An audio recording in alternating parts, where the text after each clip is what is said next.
Welcome to another episode of W. Hollis Boxing. In this episode, we are discussing the potential purse split between Devin Haney and Shakur Stevenson. And the purse split is about the business aspect, not necessarily the fighter's skill level.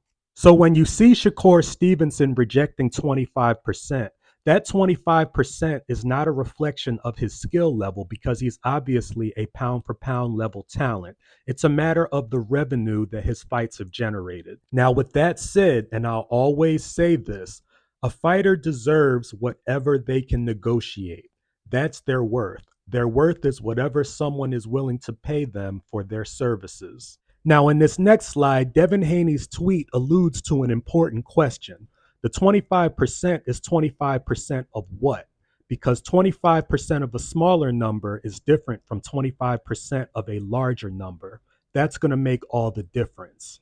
So with that in mind, I decided to do a quick Google search to research each fighter's purse history. And according to my search, Shakur Stevenson was guaranteed $1 million in his last fight, with the potential to make as much as $3 million depending on pay-per-view sales. And I did check a second source to verify, and he did reportedly receive around $3 million.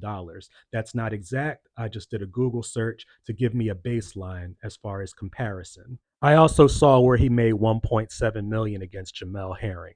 By comparison, Devin Haney was guaranteed $4 million in his pay-per-view fight against Vasily Lomachenko. So obviously, Devin Haney has crossed over to being a pay-per-view headliner. And once again, I checked the second source to confirm. I'm not saying it's exact. However, I did do my due diligence as best as possible, and that number is also not including any potential pay-per-view upside or any other streams of revenue. So that brings us to the most important question, which is what should the purse split be, if not 75-25?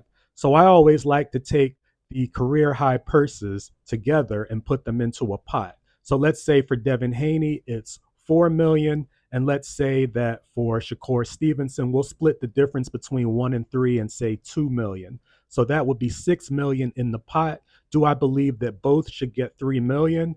It's kind of feasible, but not quite. And I say that because up to this point, Devin Haney's minimum guarantee has exceeded Shakur Stevenson's highest potential upside.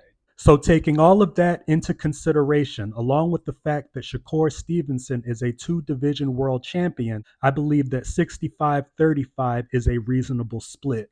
But it's his career, so he's free to negotiate for whatever he wants. And if he's genuinely worth that much, then he'll be able to command that amount elsewhere, regardless of who he fights.